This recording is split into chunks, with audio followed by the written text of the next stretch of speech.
Good morning, dear students. In the last time, we were discussing about the trends in the modern periodic table. In this video, I will discuss some more trends which are takes place in the modern periodic table. तो शुरू करते हैं. The next trend is the nature of oxide. ठीक है. Nature of oxide जो है, this is also a trend which have variation in the modern periodic table. means modern periodic table में ये भी एक ट्रेंड्स है जो वेरी करता है when we move down in a particular group और when we move across a period from left to right. ठीक है.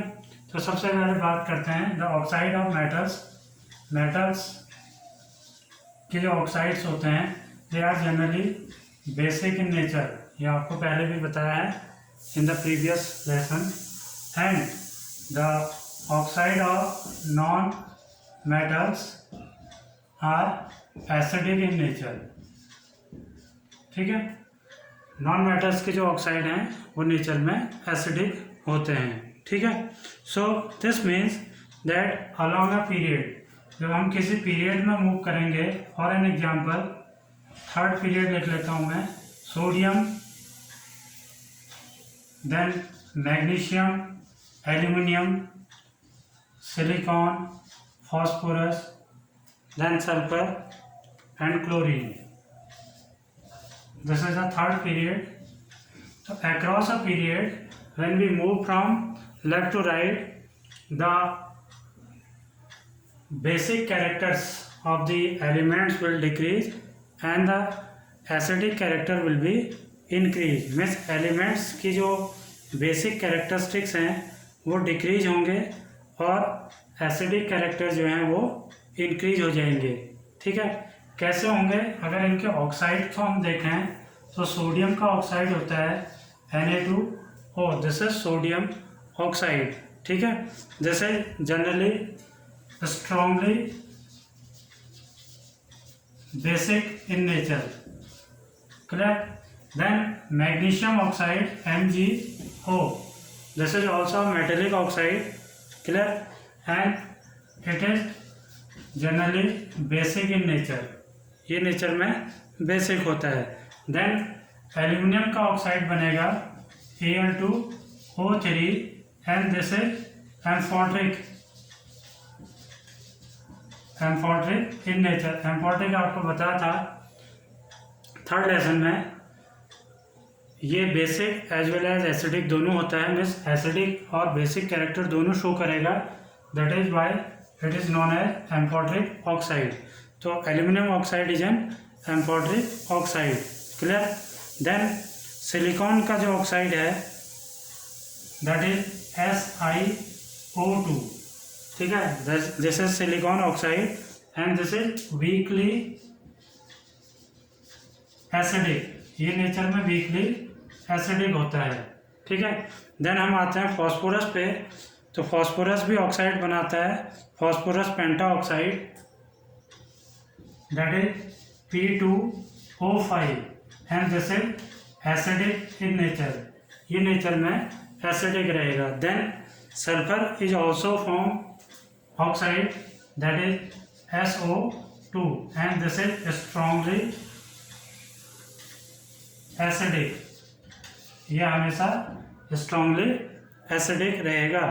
And finally chlorine will form chlorine heptoxide and that is Cl2O7. ठीक है. Chlorine heptoxide इसे कहते हैं and this is very strong acidic. ये बहुत ज़्यादा स्ट्रॉन्ग एसिडिक होता है नेचर में. So now you can see in a particular period when we move from left to right. जब किसी पीरियड में हम लेफ्ट से राइट की ओर मूव करते हैं तो यू कैन सी ये स्ट्रॉन्गली बेसिक है. This is basic, this is amphoteric. अब यहाँ से एसिडिक कैरेक्टरिस्टिक्स जो हैं वो स्टार्ट हो गए हैं. This is weakly acidic, this is acidic, this is strongly acidic and finally this is very strongly acidic in nature. So it means when we move across a particular period from left to right, the basic character of the elements will decrease and the acidic character of the elements will be increase in a particular period. ठीक है, clear. Now आगे बात करते हैं।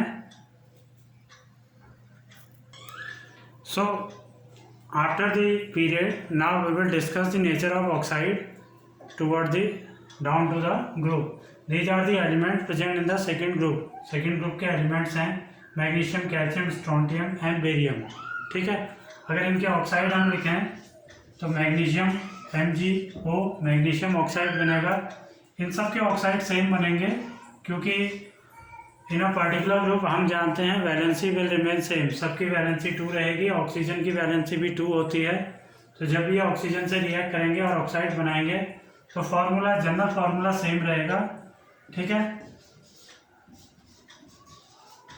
Like this, magnesium oxide, calcium oxide, strontium oxide and barium oxide. These are the elements of the group number 2. So when we move down in a particular group, जब किसी particular group में हम नीचे की ओर बढ़ते हैं तो जो ऑर्डर है, बेसिक कैरेक्टर्स जो हैं ऑक्साइड्स के वो इंक्रीज हो जाते हैं और एसिडिक कैरेक्टर जो हैं हमेशा आपके डिक्रीज हो जाते हैं। ऑर्डर्स रिवर्स हो जाता है पीरियड में। तो बेसिक कैरेक्टर इंक्रीज होंगे। तो इट मीन्स अगर इसमें देखें तो magnesium oxide will be the least basic in nature. Magnesium oxide least basic होगा and barium oxide will be most basic in nature. तो यहाँ पर हम देख सकते हैं that the basic character will be increase when we move down in a particular group and the acidic character will be decrease. ठीक है, acidic character जो है वो आपके डिक्रीज हो जाएंगे। अब बिकॉज ये सारे मेटेलिक ऑक्साइड हैं, मीन्स ये सब मेटल्स हैं, तो ये मेटेलिक ऑक्साइड बनेंगे, रहेंगे सब बेसिक। लेकिन इसमें भी कौन कितना बेसिक रहेगा वो डिपेंड करता है कि जो हम ग्रुप में आपका टॉप टू बॉटम मूव करेंगे तो जितना हम नीचे की ओर जाएंगे तो बेसिक कैरेक्टर जो हैं मेटल्स के इंक्रीज हो जाएंगे। और यही अगर हम नॉन मेटेलिक ग्रुप में जाते हैं, for an example fluorine, chlorine, bromine और आयोडीन। अब क्योंकि since they all are non metals, ये सब नॉन मेटल्स हैं, तो ये बेसिक ऑक्साइड तो बनाएंगे नहीं, they will form only acidic oxide. ये सब एसिडिक ऑक्साइड ही बनाएंगे। ठीक है, लेकिन जैसे जैसे हम नीचे की ओर मूव करेंगे, ये 17 ग्रुप के एलिमेंट्स हैं, तो यहाँ पर एसिडिक कैरेक्टर्स में वेरिएशन आएगा। It means acidic character down to group decrease हो जाएंगे। It means it will be least acidic. Iodine यहाँ पर लीस्ट एसिडिक होगा, आयोडीन का जो ऑक्साइड बनेगा, और fluorine will be most acidic.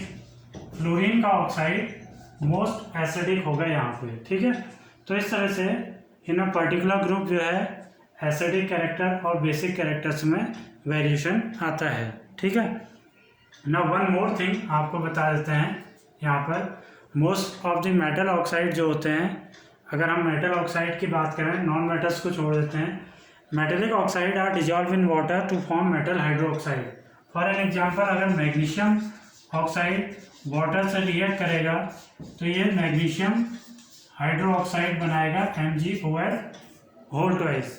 ठीक है, सिमिलरली जैसे बैलेंस कर लेते हैं, 2 here, now it get balanced. Similarly, calcium oxide when react with water it will form calcium hydroxide.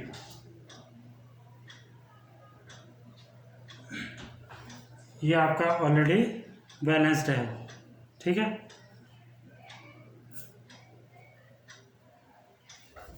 ये 2 हटा दीजिए यहाँ से, ये बैलेंस हो गया। ठीक है, तो इस तरह से मेटेलिक ऑक्साइड जब वाटर से रिएक्ट करेंगे तो मेटल हाइड्रोक्साइड बनाएंगे। It means all the metal hydroxide are basic in nature. ये सारे नेचर में बेसिक होते हैं।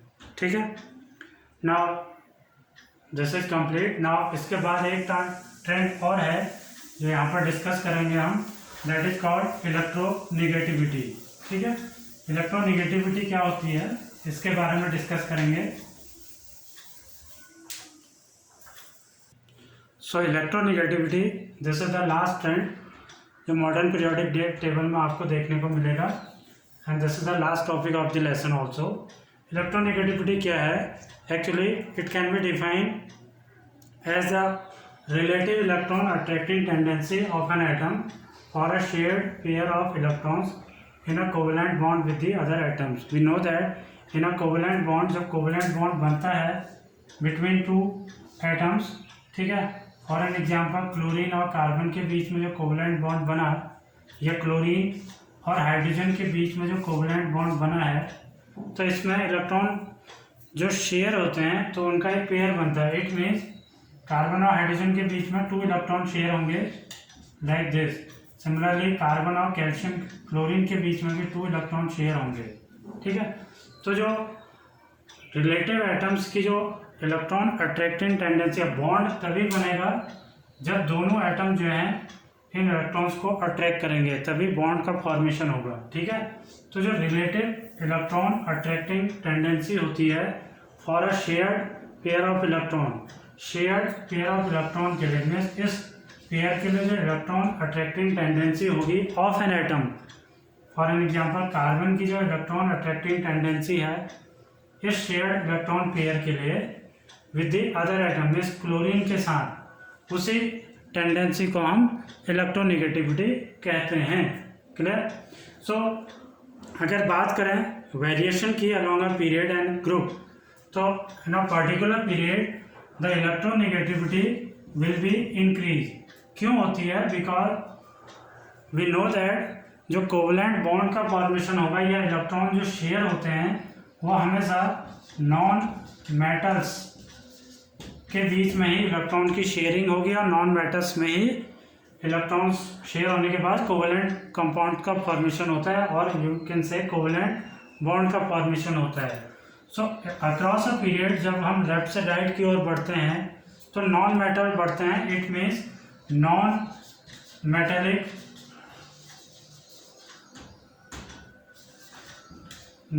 मेटेलिक कैरेक्टरिस्टिक्स इंक्रीज होते हैं। तो नॉन मेटेलिक कैरेक्टरिस्टिक्स इंक्रीज होंगे तो इलेक्ट्रॉन को शेयर करने की टेंडेंसी बढ़ेगी, और इलेक्ट्रॉन शेयर करने की टेंडेंसी बढ़ेगी तो इलेक्ट्रोनेगेटिविटी भी इंक्रीज हो जाएगी। It means across a period electronegativity हमेशा इंक्रीज होती है। और डाउन टू ग्रुप अगर देखें तो down to group the electronegativity will be decrease. Electronegativity down to group decrease होती है। रीजन इज दैट क्योंकि नॉन मेटेलिक कैरेक्टरिस्टिक्स जो होते हैं वो डिक्रीज हो जाते हैं, ठीक है। इसीलिए डाउन टू ग्रुप इलेक्ट्रोनेगेटिविटी भी डिक्रीज हो जाएगी। Clear? Now this is the last topic of this lesson. Now this lesson will be is completed. You have to do all the exercise and the text question also in your notebook, ठीक है। In the next video we will discuss the new lessons, ठीक है, उसके बारे में हम बात करेंगे नए lessons के बारे में, ठीक है, in the next video. Thank you and have a nice day.